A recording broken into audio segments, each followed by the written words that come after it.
So if you've ever struggled with learning how to expose your image with all the jargon that's out there, there's so much tools and terminology that all cameramen have come up against at one point. So you're not alone.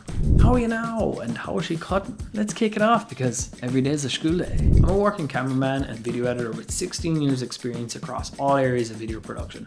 And I've come up against every possible video production block you can think of. And across all the cameras that I've used, these are some of the main tools that I've used to get the best image possible. So to begin, let's start with IRE.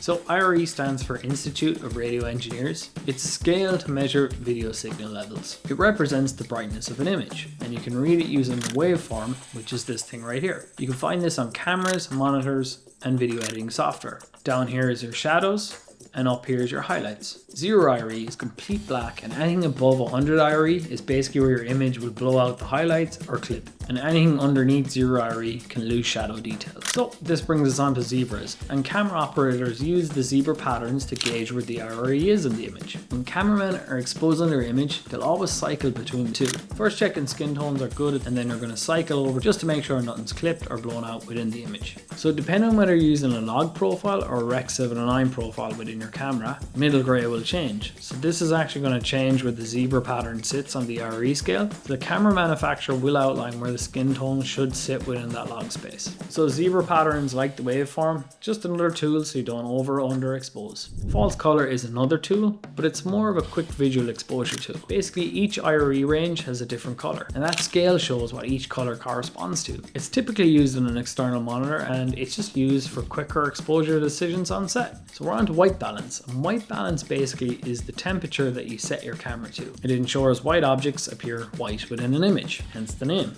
So different lights have different color temperatures. For example, sunlight is 5600 Kelvin and tungsten is 3200 Kelvin. White balance also affects mood and kind of overall artistic look of the image. If you get it wrong, it can be corrected in post, but it actually makes the image suffer. So you're as well off to get it right in camera as best you can.